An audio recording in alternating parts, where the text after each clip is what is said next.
to start now. People will be coming in. Everyone can hear me? Yes? Yeah. Amazing. Kingsley, I'm so glad to have you here with us. Thank you so much for taking the time, coming out to talk. This is going to be really interesting. Before I start, so right now we have around 17 people. I hope everyone's aware of what GrowHome is, what we do, who we are, but if not, I'll very quickly, I'll just tell you guys. So we are building a platform to connect diasporas, so people that have left their country of origin, to young entrepreneurs back home. The reason for that is that we believe that supporting emerging entrepreneurs is one of the best things that you can do for your country, and at the same time, diasporas have a very large resource pool that is not being tapped into by these home countries. So to connect these two actors is really turning brain drain into brain gain. And who better than to talk to us about this than diaspora engagement expert Kingsley Aikins. So I'm just gonna thank you so much for being here. Kingsley, he's worked in 6 different countries in trade and investment, philanthropy, education, most importantly, networking and diaspora for governments or major organizations. And yeah, he is a diaspora expert, which is so cool. And this is why I'm really excited to have this conversation with you, Kingsley. Thank you so much. Thank you, Marwan. It's nice to be here. That was a bit exaggerated, the introduction, but I'll take it. It was exactly the same as the one I emailed you yesterday, so thank you. Yeah. No worries. So I want to get straight into it. Can you, first of all, define for me what is a diaspora, and just kind of go over some of the history, because I know that the word has Jewish origins. So if you could just go over a bit briefly.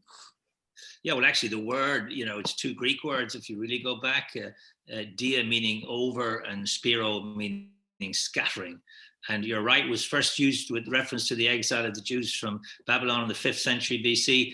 I was always associated with the Jews for a long, long period of time. But over the last, certainly sort of 20 years or so, it's been used in relation to lots of countries, and lots of countries talk about their diaspora. So the word has kind of gone mainstream. And I always think an interesting experience was a few years ago when the Economist magazine had the magic of diaspora as their cover. And they talked about how migrant business networks are changing the world. And so, if you like, the word has gone much more mainstream. And interestingly, you guys are, a lot of people here at universities, and universities have diasporas, but they don't call them diasporas, they call them alumni. But it's the same thing. And countries have alumni and universities have diasporas. And so if you think like that, you can actually try to apply the same process of engagement. And the great example is really the US University Alumni model, which is an extraordinary success. And my wife went to college in Boston, and I've watched how they have engaged with her. And so universities do a good job of this by and large. And they connect with their diaspora, their alumni, in 2 different ways: by engaging large numbers of their alumni in just connecting with the university and keeping in touch with them as they progress through their lives.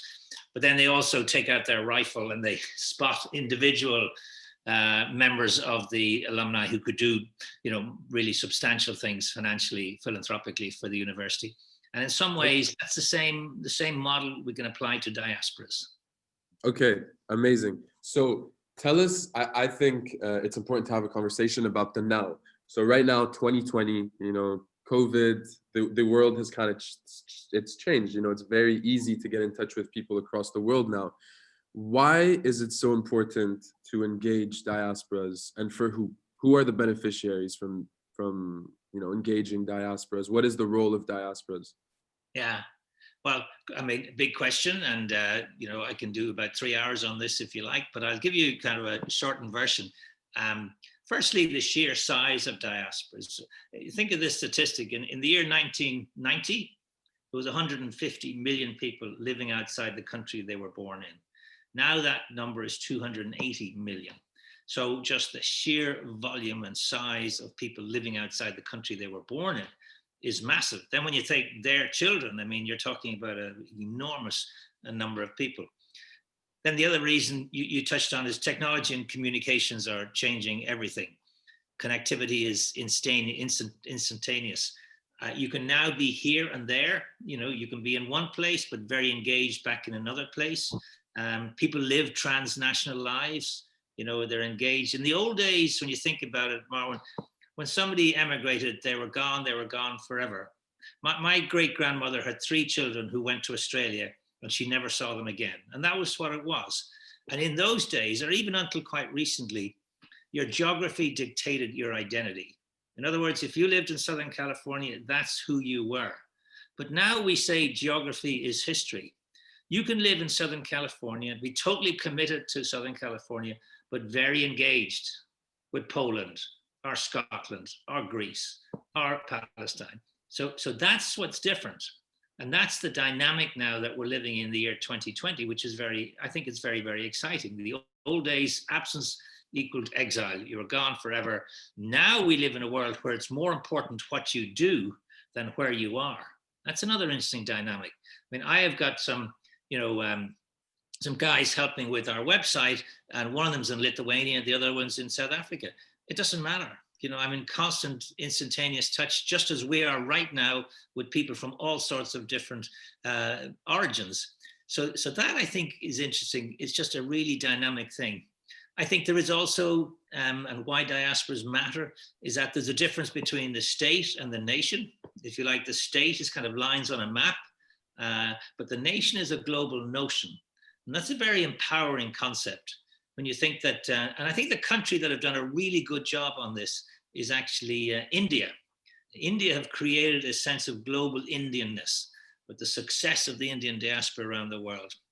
And also we live in a world where, countries have been putting up barriers, building walls, retreating from multilateral organizations, getting out of the EU or whatever it is.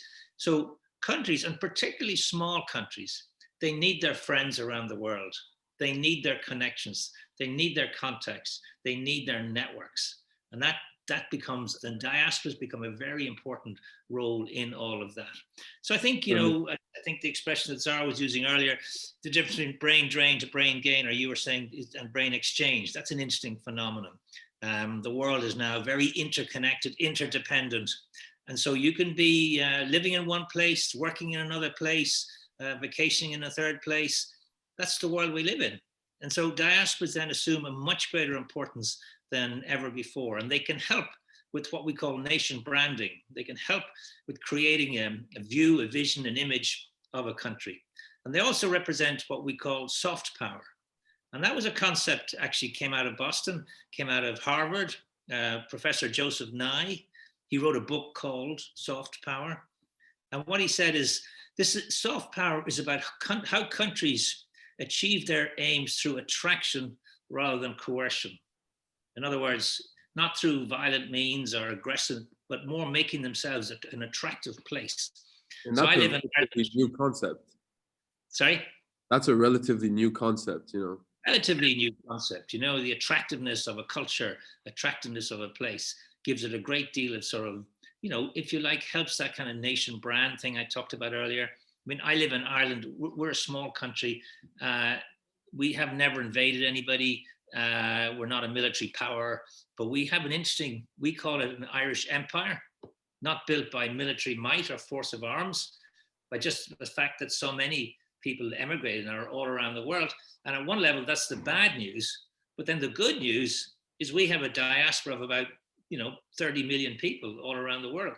And now we're engaging with them in a whole lot of different ways. So suddenly these, as I said on your piece, the lost actors are now national assets. And that's an attractive way of looking at them. And I see so many similarities between Ireland and Palestine. I think Ireland, you guys are a bit ahead of us in terms of diaspora engagement for sure, but we can definitely learn from one another, which is something that you also talk about, the non-competitiveness of this industry. I think you call it the case model, copy and steal everything. Yeah. So we're going to be looking at you guys and we're going to copy and steal everything you guys did. And what I wanted to ask you, Kingsley, is talk to us a bit about diaspora capital. Explain what that means, because this is something you're really big on. What is diaspora capital? Yeah, so it's a concept I kind of came up with and decided to put a little bit of shape around it. So the definition of diaspora capital is the overseas resources available to a country, city, location, place, or sometimes organization. And I think it's made up of three flows: flows of people, flows of knowledge, and flows of money. I mean, I won't bore you with it now, but I split it into over 30 different subdivisions.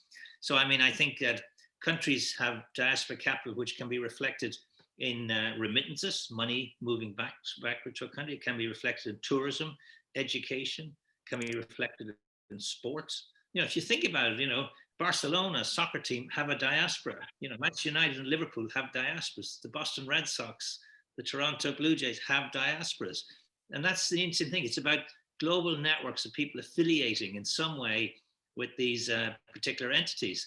Companies have diasporas. That's an interesting one. The company with the most powerful diaspora in the world is McKinsey, which is a consulting company based out of Boston. And they have 30,000 people who used to work for McKinsey and have now left McKinsey. But McKinsey say, your family, you're part of our family, our alumni, our diaspora, if you like. And they keep in touch with them. They engage them. They tell everybody when they move jobs. And guess what happens? These people refer business back to McKinsey. And so there are some simple models out there that I think diaspora can follow. You mentioned the idea I have is case, copy and steal everything. And it's a non-competitive industry. So we should share everything. I'm happy to tell Palestine everything we do because you'll never compete with us. Yeah, just one thing. So it's really interesting to hear you. So when you said companies have diasporas, I was kind of, it took me back, but you're referring to the alumni, which is, but you're just calling them diaspora. That's so interesting. And you're saying that by engaging with them and telling them, oh, you still matter, even though you've left us, you sort of get something in return. It's not, that's amazing. That's so empowering to hear, because I'll tell you, Kingsley, so I grew up in Palestine. I lived in Gaza until 2007, but we unfortunately had to leave. And my whole life, I grew up in Jordan. And, you know, I'm Palestinian, but I've always felt like I don't know what I can do for my country. You know, I've left now, and there's not much I can do, which is one of the reasons why we started GrowHome. But it's I think it's very empowering for people, especially on this call, to hear that diasporas do matter, because we've never been told that before in our lives. The fact that we can actually do something for our country. This is also why people really like the concept of GrowHome, because we're giving them an outlet, we're giving them an opportunity to actually use everything that they've acquired, instead of just saying, oh, you know, you guys, we have the saying, ajanib, you guys are foreigners, you know, you don't know what we're talking about on this. And yes, it's very empowering, and I'm very glad that we're having this conversation. Talk to us a bit about, so we're talking about copy and steal everything. So as Palestinians, who should we look at to try and copy and steal some things? Well, I mean, it's probably insensitive of me to say this, but your neighbors are very good at this. Your nearest neighbors are very powerful. And, you know, copy and steal a little bit there. Read a book called Startup Nation, if you've never read that before. So that book is about how Israel went from being an agricultural country in 1990 to being one of the high-tech countries of the world. And they did that through a number of things. But one of the things they did it through was their diaspora. And, you know, there's a book called The New Argonauts, written by Professor Annalee Saxenian in Berkeley University. And she told the story of how Taiwan, India, and Israel and China all drove their home economies through their links to their diaspora in Silicon Valley. It's a wonderful story. It's worth a read. And it's all about tech. And it's how, for example, Korea, you know, got into the semiconductor business through people in Silicon Valley who then went back to live in Korea. And so how did they do that without the internet? What was their means? Sorry? What was the means of connection since there was no internet? No internet. It was through the networks that they built up. These people had built up networks and always kept in touch with their home country. So all these diaspora networks are very powerful. The one you should look at is possibly TIE, T-I-E, which stands for the Indus Entrepreneurs. And it's a network of Indian in the United States who've been extremely successful. In India, Indians in the United States are the most successful ethnic group in the US. They earn the most money, they're the most educated, and they're in positions of extraordinary influence throughout the United States. And that's a recent thing. That didn't happen 30 years ago. That happened because in the 1990s, a lot of Indians came to America. Many of them came to do elite education, to go and do their PhDs, etc. I'll give you an example of somebody who did that. And she was a woman, Indra Nooyi. Indra Nooyi was Indian born and educated. She went to the US to do a PhD. She joined the Boston Consulting Group. She joined a client company called Pepsi, and she became CEO of Pepsi. But she was also head of the US-India Business Council. So here she was, and what I say is what's really important for all these countries is to find, I call them the business rock stars around the world who are doing great things, and get these people engaged. And one of the secrets is to identify overachievers in the diaspora and to connect them with overachievers in the home country. In other words, so you have this, in a way, you create this enabling environment, and then you get out of the way. You get these people together, and you'd be amazed at what can happen. So that's GrowHome, Kingsley. That's literally what we're trying to do. So it's very nice to hear you say that. No, it works. Okay, so this is a lot of positivity. Tell us why diaspora initiatives fail, because there's a lot of diaspora initiatives, but I want to hear from you personally why some of them fail. Well, I think we often get a little bit overexcited, and diaspora initiatives often start like fireworks. And you know what a firework, when it shoots up into the sky, but you know what, it dies and drops away. So in other words, what I'm saying is often a lot of initial enthusiasm, initial excitement, lots of people rally around, but then when the going gets tough, they slip away. So that's an issue. A second issue is that we tend to use what we call fuzzy math, if you know that expression. In other words, people say, listen, there's 11 million in the Palestinian diaspora. If everybody gave $10 a month to Palestine, we would create 20,000 jobs a week. Life doesn't happen like that. But many people get carried away with those sorts of statistics, and it just is not the way it works. Very often diaspora initiatives run out of money. If you run out of money, is the oxygen for what you're trying to achieve. And if you've no money, it's very hard to do it. Another big problem with diasporas is very often nobody can answer the following question about the diaspora. Who are they? Where are they? And what are they doing? The reality is that most countries do not have that information. They've little bits of information here and there, and different groups have different bits of information, but they don't really want to share it. Very often the diaspora organizations are very politically motivated, and that turns off or is a problem. Very often there's a lack of trust between the home country and the host country. There's a certain amount of resentment. I think you intimated it, of diasporas coming back and telling people in the home country what they should do, and they kind of resent that. So that can be a little bit of a tension.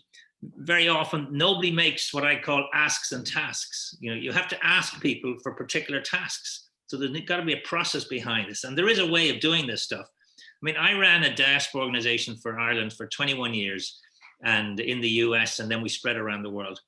But everything starts at nothing, if you think about it. Nobody started a large organization. It's exactly what you're doing with GrowHome. You're starting nearly at nothing. And when we started our organization, it was called the Ireland Funds. We had a great big dinner in New York in the Waldorf Astoria, the hotel, and we brought in the great and the good. And the dinner was so unsuccessful. The only reason we had a second dinner a year later was to pay for the first dinner we had. And that was $700 million ago. So we started at zero, minus, if you like. But everything starts at zero. Apple Computer started with a migrant son, a Syrian, in a garage, Amazon, Facebook, Hewlett-Packard, they all started in garages with a few bucks, So I think that's the exciting thing about this. You can start with a blank sheet with nothing, no resources or money, and you can create something impactful. Definitely, I agree. So you talked about failure, people get excited. I think also one thing is that, just to relate to your point about fuzzy math, people, there's no, for example, I don't think in Palestine we have like a diaspora ministry. someone that's specifically focused on trying to engage the diaspora. I might be wrong, but I highly doubt that we have one. But it's important to look at failures and try and understand. Now I want to ask you, how do we gear up for success? What is the best way for a country to actively engage its diaspora? And for example, the asks and tasks, what should we ask people to do? Well, I think, the key factors for success is a good question. And probably the first question is you have to make a decision. As a country, you got to make a decision. Does diaspora matter? Is it important? Are these people important? And if they are, then as a country, you need to put resources behind developing a policy. And the policy has got to have programs and projects within the policy. So you need a national policy. You also need probably to take a two-tier approach. In other words, you need to have governmental organizations and governmental engagement and involvement, because that's important, but you also need to have non-governmental involvement as well. So you have to have those two. It's also worth thinking about looking at your diaspora and supporting the vulnerable in the diaspora, the people who have issues and problems, but also working with the successful. Because if you only work with the successful, then you're seen as an elite organization. Whereas if you do work with the vulnerable. Now, for example, the Irish government have a budget of 12 million euros a year, and they spend that on the diaspora for people who have problems. They might have issues or health issues or loneliness issues or mental issues or job issues, but they spend that and they support organizations who work with these people. So in a way, they've bought some credibility by helping people in the Irish diaspora. At the same time, they've got networks and organizations of the very successful in business around the world, and they all network as well.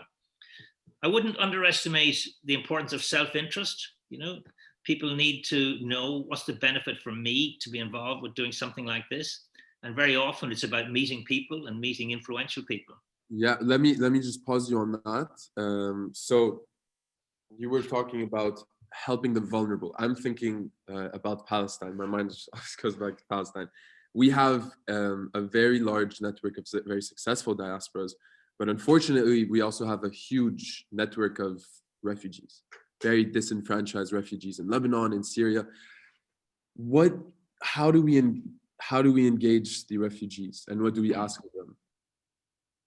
Well, you can't really ask them for money because they don't have money. But you would like them to engage with you in terms of being supportive of what you're doing, and they all know people, so they've all got connections and contacts. And so I think there's a potential there for a mass organization of people engaged with the overall sentiments and objectives that you have as an organization. But to move the organization forward, you'll have to find resources. And the resources will be people, but they'll also be money. So you got to think through, where's the financial resources going to come from? Who are the people who are going to support? And that's not going to come from refugees. You're right. That's going to come from the successful people in the diaspora, foundations, businesses, corporations, Yeah, I want to get your opinion on something. So we at GrowHome, we kind of have this assumption, and we've tested this out multiple times, just from market research, where diasporas have this sort of psychological need to help out at home. There's like a deep, I call it survivor's guilt. I personally, I always suffer from this, like, oh, I made it out, now I need to get back to my people. And whoever I talk to in the diaspora always agrees with me, whether it be Egypt, whether it be Syria, whether it be what, everyone wants to help out, they just don't know how. What would you say is so you were talking about self-interest, like we need to know, do you think that this need to help, or like this, I care about my people, is that enough, or is there another incentive? I think it's enough if it's channeled in the right direction. So I think people have a great sense of belonging. People want to belong, it's a sense of identity. Particularly, by the way, Marwan, later in life, people begin to think even more about that. They begin to think about legacy. They begin to think about heritage. They begin to think about what formed them as a person. Very often earlier in life, people are consumed by their career, by their family, by creating, their own wealth as an entity, etc. And later in life, they think about this. But I do think the other thing you got to bear in mind, that diaspora engagement is not necessarily about a country. It's often about a place. So that, for example, Ramallah has a very strong connection, or Detroit has a very strong connection to Ramallah, but they're not that interested in the other places. Whereas, say, Chile, where there's, a large amount of Palestinians, they're much more connected to Bethlehem or other places, So, so it's interesting. It's interesting to see that diaspora is not necessarily about a country, but about a place. And that place could be a homestead, it could be an entity, it could be an institution, but that's what people care about. I agree. And when you say that, you talk about Ireland there's an Irish empire, and then there's Ireland as a geographical entity. I see the same thing with Palestine, where a lot of people have never stepped foot in Palestine, but they're still Palestinian and they still belong.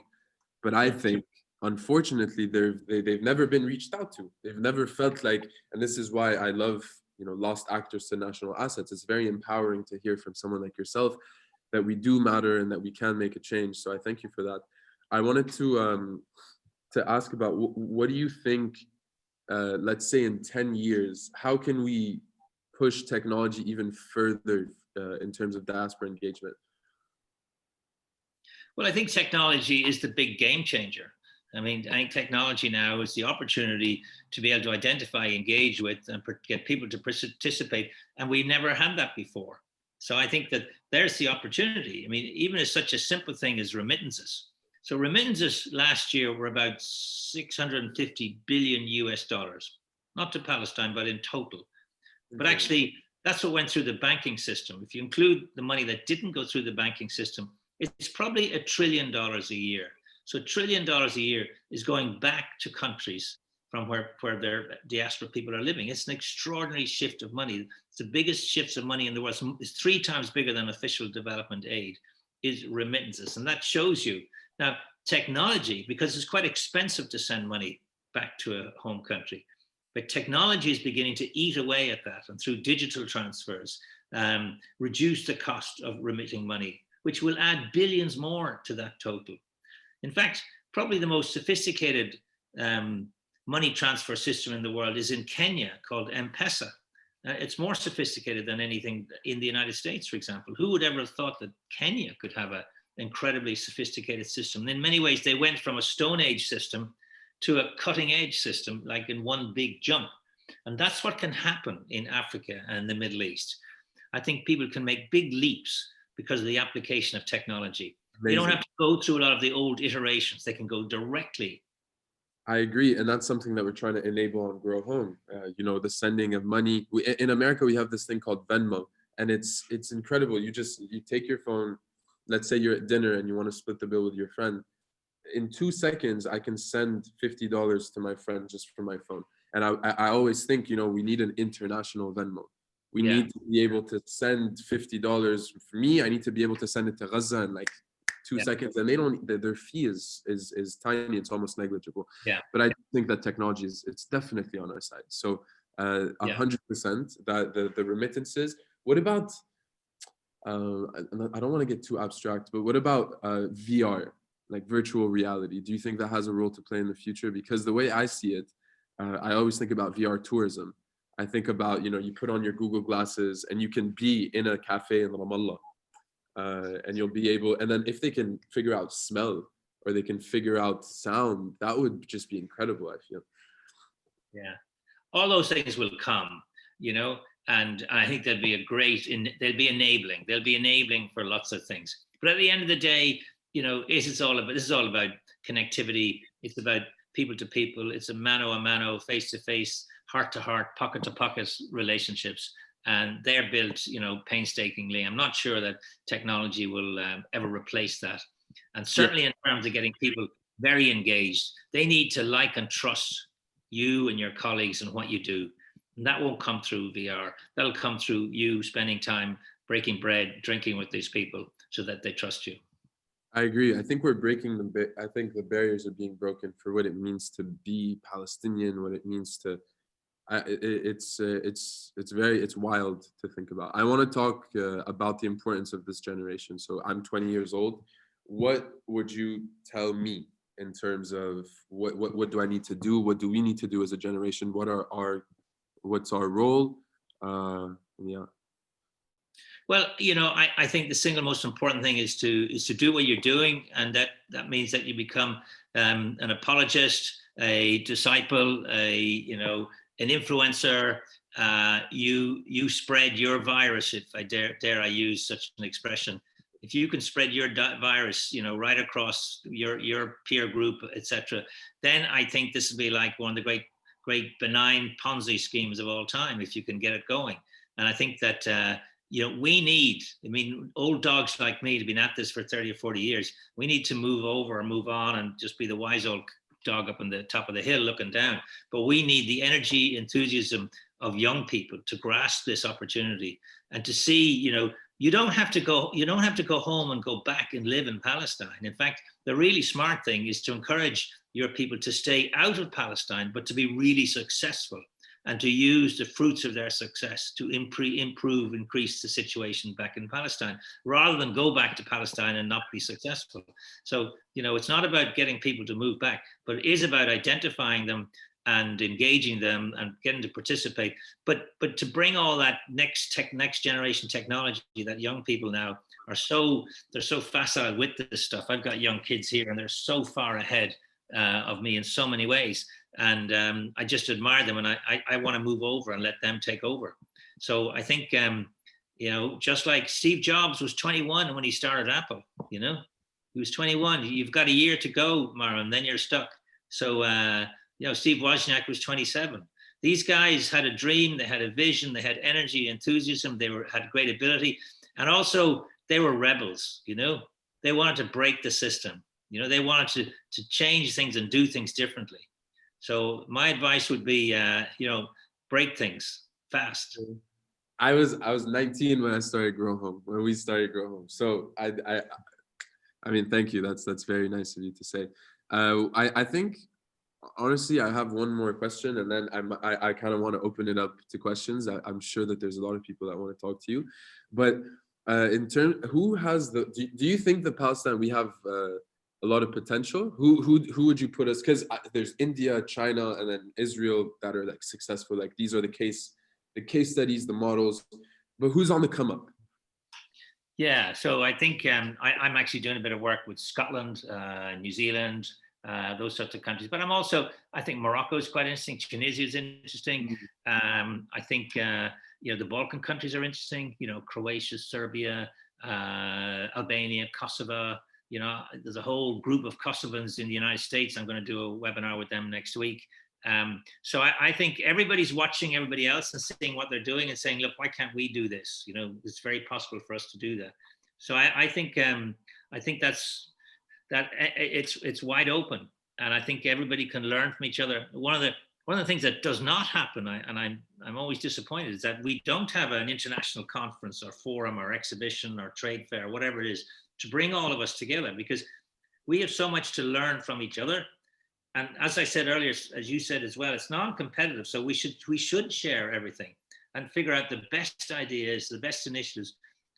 Israel has a program called Taglit, which is aimed at bringing home young Israelis. And you talked about on the phone with me the other day, you knew some people. Any country can do Taglit. Poland are now doing it. Kenya are doing it. Ireland's doing it. Wait, is it just a bunch of rich Israeli diasporas that fund this program? How does that work? It started off with being funded by the Bronfman family, who own Seagrams in Canada. Sar probably knows them, the whiskey people. They were the first funders, and then a number of other people came in. The Israeli government recently decided to invest 100 million in the program. So but it was started privately and been funded privately, and it was just an idea. So the other one, I mentioned a few times, is worth looking at is India, because up until 2002, India had no relationship with its diaspora, zero. In fact, it had a relationship. India hated the diaspora hated India. And in that year, Manmohan Singh, who's the Minister for Foreign Affairs in India, he instituted a high-level commission of the Indian diaspora. And for 2 years, these people traveled around the world and listened and talked to the diaspora. That's a very important thing, is to listen to the diaspora, talk to them. And they wrote a report. And you can go online tonight and read that report. It's the high-level commission of the Indian diaspora. And it's fascinating. And they made recommendations, because what the diaspora said to India through this commission is that you're corrupt and you are excessively bureaucratic. It's so hard. So if I want to export, or import pens into India, you need a license. And if you need a license, that means corruption. And that's what happened. So they made recommendations, and India completely changed overnight, and they introduced a series of initiatives. They set up a new passport it was called the Overseas Citizens of India. They set up a ministry. They set up an organization to encourage inward investment and to buy shares. They started a Young India program, which is the sort of thing you're talking about. They started a conference every January called the Bharatiya Pravasi Diva Conference, which is held in India. 3,000 Indian CEOs from around the world go back to India every January.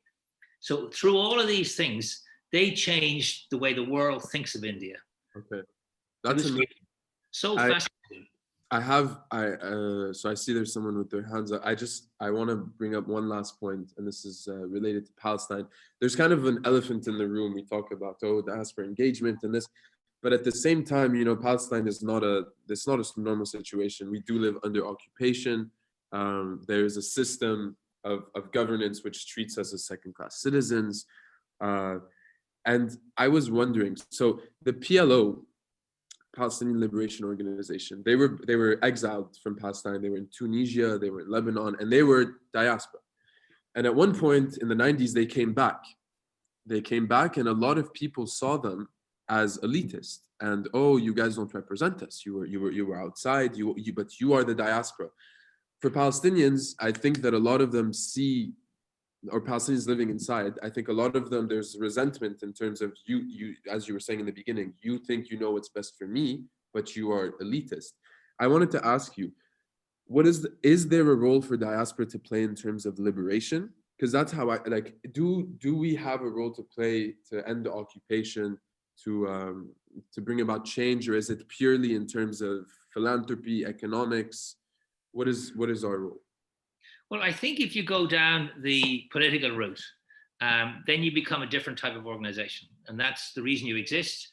And that's the reason where success is judged by liberation for Palestine. And that's a legitimate desire and aim and objective, is to, help in that whole area. And I think you have to decide, are you in business? Are you in humanitarian aid? Are you in medical aid? What is the area? Because you can't be all things to all people. And if you do go down the political route, there's a lot of other players there, a lot of other much more established and older sort of players, perhaps. So I think that's an internal decision that you have to make. And I'm not necessarily talking about myself. I'm just saying, do the diaspora have a role to play? Not like GrowHome. I'm just saying in general, because, for example, in Ireland, you said that one of the main reasons why the conflict was resolved was because Ireland networked their diaspora. Is that correct? Correct. Yeah. So what can we learn from Ireland in that regard? I think we had a conflict in Northern Ireland, which after 30 years and 3,500 people killed and 50,000 people injured and a whole generation lost. After the 30 years, neither side won. It was stalemate. And the only way that conflict could be resolved was to bring in an outside body, a third party, who didn't have a vested interest in either way, to try and bring heads together. And that was the United States, and that was Bill Clinton, and that was Senator Mitchell. And so by bringing in these outside forces who didn't have a particular agenda, and engaging then in a long and arduous peace process, it brought an end to the conflict. So it was the diaspora, who were the drivers in this. They were the only people who could have done it with the help of the US administration. Okay. Yeah, I see some parallels, but at the same time, it's hard for me because there is such a power imbalance. And then obviously the US has been a broker of peace, but they do have vested interests. So, okay, politics aside, I want to open it up for questions now. This was so cool, Kingsley. Thank you so much. There's a question from Njud, who works at Ashoka, actually. So Njud, go ahead. Hi, thank you, GrowHome and Kingsley, for organizing this. It was definitely very interesting. So I actually raised my hand before you started speaking about the peace process, and maybe in a way you already answered my question, but I'm going to ask it anyway and see if you can elaborate more. So Kingsley, you differentiated between the concept of a state and the concept of a nation in terms of diaspora and especially diaspora engagement. And my question to you is, how do you think Palestinians diaspora's incentive to build the states differentiates them from other diaspora groups? Like, does it create more challenges to them being a nation? Does it create more opportunities? And yeah, that's my question. Yeah, well, look, thanks, June. And I'm actually doing something for Ashoka next week or the week after, I think. You have a conference coming up, do you? Yeah, it's on the 17th. I'll send the link on the chat for anyone who wants to participate. Yeah. Sounds really interesting. And Asiye Assam is the guy I'm dealing with in there. He's a terrific bloke, and it's great. But your question, and I'd have to say the answer is I probably don't know the answer to the question, because I'm not familiar enough with the subtleties of the particular conflict in Palestine. I would say, and I've been there a few times, and I've run workshops and met with people there, and the first thing they all say to me is, listen, it's different. The Palestinian situation is completely different from where you're from or other situations. It's unique, and as you said, Marwan, we're under occupation, and we're treated as second-class citizens, and so all those things are different. The reality is that the Palestinian diaspora are actually very successful. And the challenge for you guys is, how do you engage them, and how do you get them to participate, and how do you make sure that it's in, for the work you're doing, it's kind of non-political, or perhaps it's pre-political, perhaps it's creating the conditions that allow political progress to be made. And part of that is jobs, is creating jobs, and particularly creating jobs for the next generation who, we have massive, particularly in Gaza, massive youth unemployment. And that's a gigantic issue. So if you could really channel effort and energy and enthusiasm into solving that issue, and I think that will attract support from lots of governments and international agencies and foundations. There's another dynamic out there, and I'm slightly moving off from answering your question, June, but the intergenerational transfer of wealth in the United States particularly is going to be so gigantic, so enormous. And if you want to read about it, Accenture have a report called The Greater Wealth Transfer. And it says that between now and the year 2050, $30 trillion will be transferred intergenerationally. So what I'm really saying in this is that there will be a lot of very successful, very wealthy Palestinians who are going to have to decide, how do they distribute their wealth, because they're in their 60s now and their 70s. And the first thing they're going to do is give their kids lots of money. So if the kids are lucky enough to be born into that family, they're going to inherit a lot of money. But a lot of people don't want to give their kids all their money, because you destroy them if you give them huge amounts of money. So if you don't give it to your kids, and they don't give it to the government in tax, the only thing left is to give it away. So I believe that diaspora philanthropy, that was the space I was in for 20 years. I think that is going to soar enormously over the next 10 to 20 years. And I think that's an area where you could really look and find individuals and organizations and corporations and foundations who could do, enormous funding into Palestine. But they will only fund things if they are seen to be successful. Philanthropists only want to fund success. That's amazing. Thank you so much for that answer. There's another question from Sarah. Yeah, hello. Thank you so much, Kingsley, and thank you, GrowHome. This has been very informative. I'm not sure how to exactly word this question, but while we were talking, I was thinking about how Palestine is somehow a unique case in the sense that there are diasporas within Palestine itself, people who have moved internally. So how do we deal with that? I'm not exactly sure how to ask. It's just very different from when you're talking about diasporas who, as Marwan was saying before, have made it outside and hence have opportunities and all of that. But internally, they're diasporas and they're perceived as diasporas, but there's still not none of these opportunities, or yeah, I'm kind of rambling now. Now, Sarah, do you mean somebody who maybe was born in Ramallah and lives in Jericho or Bethlehem or somewhere? Is that what you're saying? Yeah, for instance, people who maybe were born in Haifa and then their grandparents had to move to the West Bank or fled to the West Bank, actually. So these are also considered diasporas in a sense. Yeah. Well, internal diasporas, we call them, is about 1 billion people in the world. So people who live in one part of a country and move to another part, but it's within that country. So, the phenomenon of our time is migration. People move for jobs, or people move because of political or situation.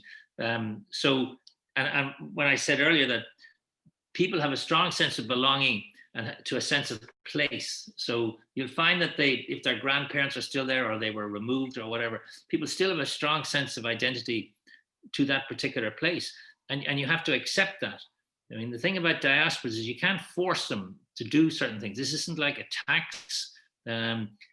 Diasporas tend to give to things that they're interested in, not things that you're interested in. So diasporas have a strong sense of allegiance, sense of belonging, sense of identity with specific areas. And I found that the thing was to act like a broker, to try and find something as a broker that would engage the diaspora and help in the home country. So it's really being a broker between the host and the home country, and go for what I used to call a three-piece win, that the tripartite win. And that helps the person in the diaspora, helps the person in the home country, and helps the home country as well. So you got these 3 different dynamics going. And if you got those 3 working, then you had a successful project or program. But I do think people are very aligned to their place. I'm just going to say it. That's exactly what GrowHome is trying. We're the broker. So just putting that out there. Yeah. Amazing. All right. Thank you for your question, Salva. Does anyone else have any questions? Actually, yeah, Kingsley, I have a quick question. Thank you so much for that, for starters. And I was just thinking, perhaps the less glamorous side to diaspora engagement is that while on the one hand, they can be a liberalizing force, and while they do indeed, or are indeed national assets, as you call them, I suppose there are sometimes discrepancies between members of the home community and members of the diaspora that simply shouldn't be ignored. And those misalignments can take social form or cultural form. And so my question to you is, how important is it that these differences be harmonized before diaspora jump in and start doing their thing? Yeah, and I think a subplot of that is this issue of trust, and if there isn't trust, and very often, and that's one of my key factors for failure in diaspora engagement, is there's a lack of trust between the diaspora and the home country. Very often there's a tension between those two entities. I remember hearing an Irish guy in the United States. He said, "I wish I was back living in Cork, wishing I was back living in Boston." Do you know what I mean? That because often the home country is not what they think it is. They have a kind of an idealized version of it, and then the home country say, "No, we're different, and we don't want you to come back telling us what to do."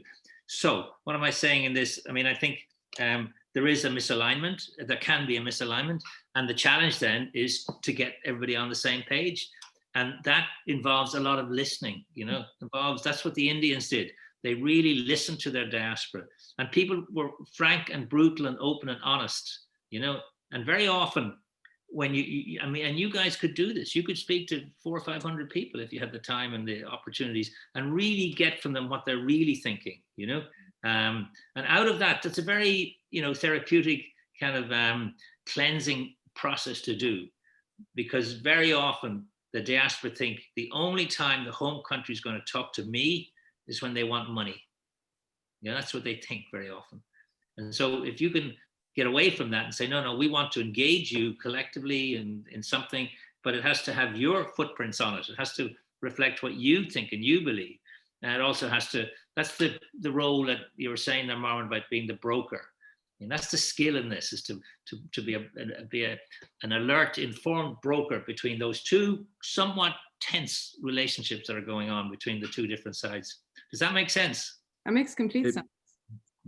It makes sense, and I'll also add that I think with GrowHome there's an alignment in terms of there is no political agenda, which is number one, I think, very helpful for now. You said it was pre-political. That's kind of funny. but it's about success. It's about using everything that we have as diasporas and giving back to our communities and making sure that they can also be successful, that we can be successful together. Because I always say this, our goal at GrowHome is to democratize opportunity. And Kingsley, you put this very eloquently, opportunities don't float around on clouds, they're attached to people. So one phone call from a Palestinian business exec working at Google in Silicon Valley, one phone call between him or her and then a Palestinian entrepreneur in Gaza, so number one, the Palestinian business exec has actually made a real impact in Palestine. And at the same time, the Palestinian entrepreneur in Gaza, their life has probably changed, right? Their life has probably changed. Maybe they're going to go to LA. Maybe they have an investment now. So I think that with GrowHome, there is this sort of alignment. That's just. I think there's another step on from that, which is to identify those people, whether the guy in Google or the guy in Facebook or the guy in Airbnb, whatever it is, or the gal in these different places, but they've got to come together, and create a unity and an entity and create some power. So in a way, what you're trying to do is develop non-profit organizations in the United States who, and one of the reasons is they quite like meeting like-minded people, and it benefits. Remember I said a bit of self-interest?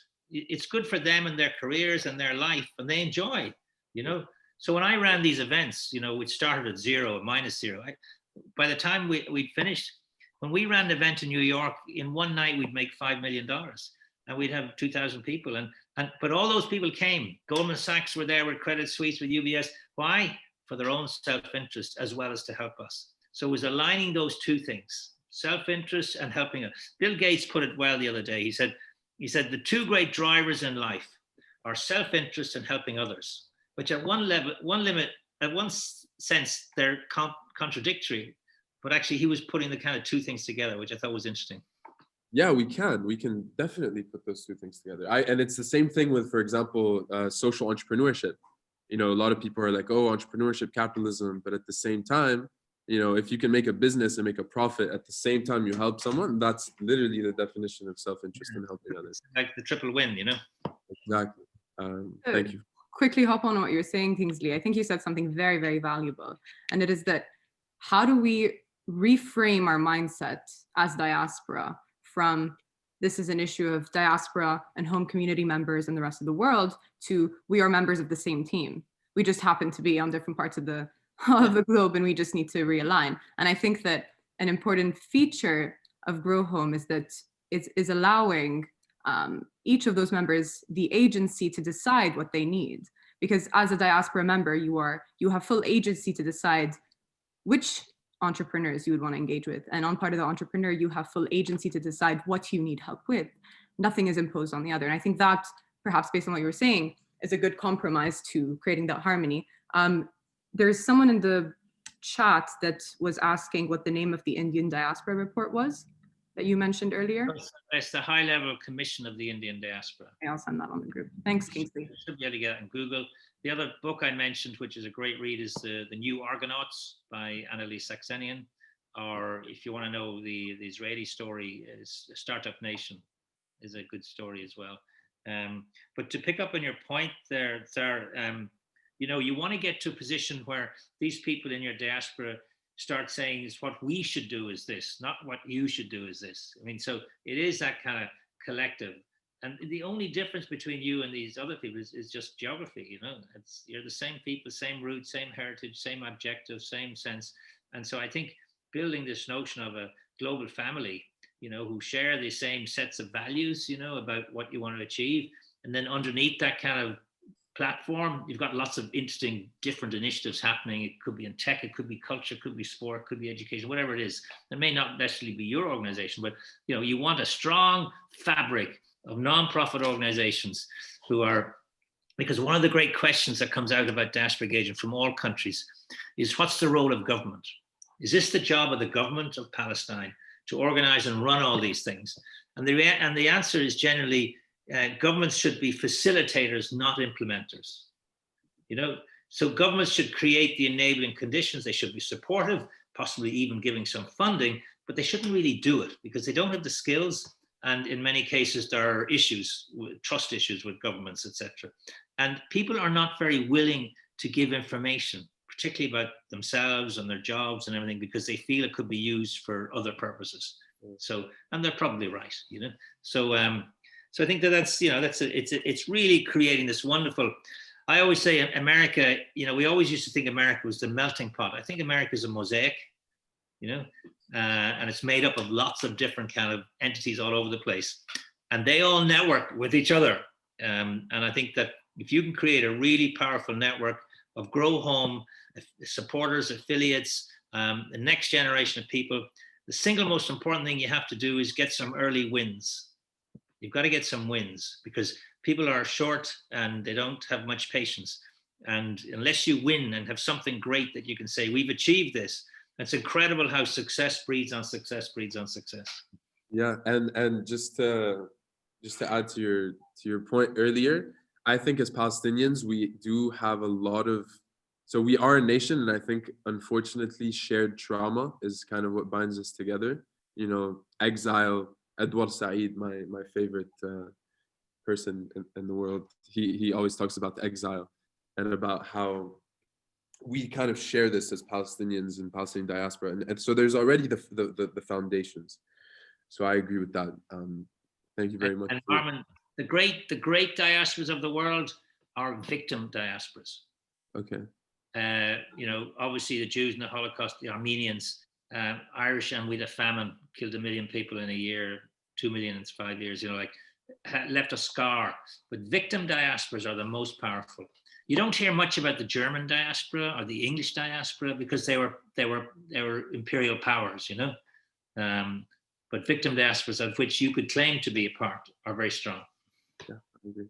Okay, does anyone have any more questions? Raise your hand. Let's see. Okay, well, no one is raising their hands. I think so. Yeah, we're at the hour mark, which is I think we've squeezed out a lot of information from you, Kingsley. This was such an interesting talk always, and I'm okay. One last thing, just to add to your point about early wins, what we're looking to do, and I want to extend the invitation. Hopefully, I think next week we're going to be having a Palestinian GrowHome pitch night. It's kind of like Palestinian Shark Tank, where we're going to be inviting entrepreneurs from Palestine to pitch their idea, and the people that are going to be watching are successful diasporas. Hopefully, that's who we're marketing it to, and the entrepreneurs are going to have specific asks and tasks. Okay, like I need, for example, there's one guy that's coming on that wants research support, and I am sure that there's someone out there, a Palestinian, that could help him with that research and take him to the next level. So that's going to be hopefully an early win for us. And I appreciate you bringing that up, because that's exactly what we're trying to do before we have our platform, even as it's being developed. So I see that there's no more questions. I want to say from the bottom of my heart, Kingsley, this was so cool. I know we're going to keep in touch. And thank you once again. Thank you for everyone for it. And could I just add one thing? You know, I'd love people to connect with me on LinkedIn, because I'm always building my LinkedIn, and I'm always putting stuff out on LinkedIn and etc. And you know, there's diaspora materials on our website. There's courses. There's all sorts of things on diaspora. So happy to engage with people on those things as well. Yes, connect with Kingsley on LinkedIn. That's how we found him. I actually found him through his TED Talk. Zara, if you can put the YouTube TED Talk in the chat, that would be, because that was, the whole team was just glued on that. It's amazing. So follow or connect with Kingsley on LinkedIn. Go check out the Networking Institute. Do you want to say a couple words about that, Kingsley? Yeah. So, you know, we didn't really talk a lot about it, but the glue that makes everything that you're trying to do work, and everything I did in my experience, was building networks. And there's a bit of methodology around network building.